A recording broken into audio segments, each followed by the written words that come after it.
রাজধানীর বাজারে তেলে নিয়ে চলছে তেলেস্মাতি। এই আছে এই নেই।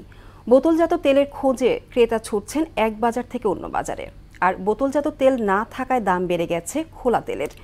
মূল্যস্ফীতির এই বাজারে তেলের এমন কৃত্রিম সংকটে নাজেহাল ভোক্তা।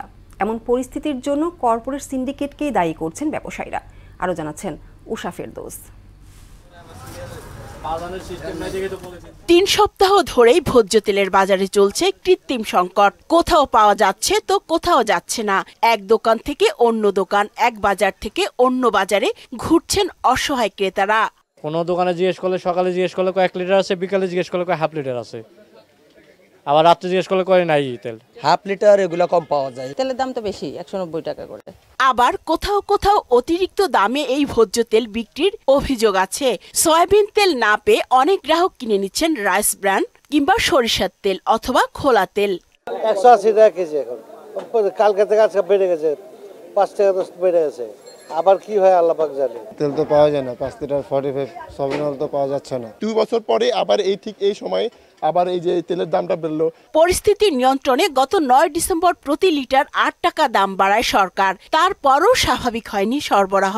8 টাকা করে পার লিটার বাড়াইছে।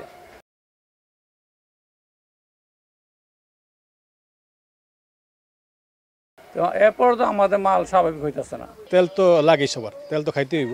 এই হিসাবে হয়তো বা খোলা তেলের উপরে নিচ্ছে যতটুকু যা দরকার। কোম্পানির কাছে তেল আছে, তেল থেকে তেল দিতে চায় না। দিতে চাই কিভাবে? 1 কার্টন তেল নিলে সরষের তেল দিতে হবে, নাহলে পোলা চাল দিতে হবে।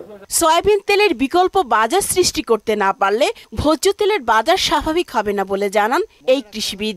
যখনই গুটি কয়েক কোম্পানি যদি ইম্পোর্ট করে, তাদের হাতে নিয়ন্ত্রণ থাকে। তার জন্য আমাদের প্রমোট করতে হবে। আমাদের সরিষার তেল, আমাদের কাছে আছে হচ্ছে পেরিলা তেল, আমাদের কাছে আছে হচ্ছে সানফ্লাওয়ার তেল, আমাদের কাছে আছে হচ্ছে পাম অয়েল। এই সবগুলোকে যদি প্রমোট করি তাহলে কিন্তু আমাদের সয়াবিনের উপরে যেই একচ্ছ কন্ট্রোল করে রেখেছে সেটা থেকে আমরা বের হয়ে আসতে পারবো। বাজার মনিটরিং উৎপাদন পর্যায় থেকে শুরু না করলে বাজার নিয়ন্ত্রণ অসম্ভব বলেও মনে করেন তিনি।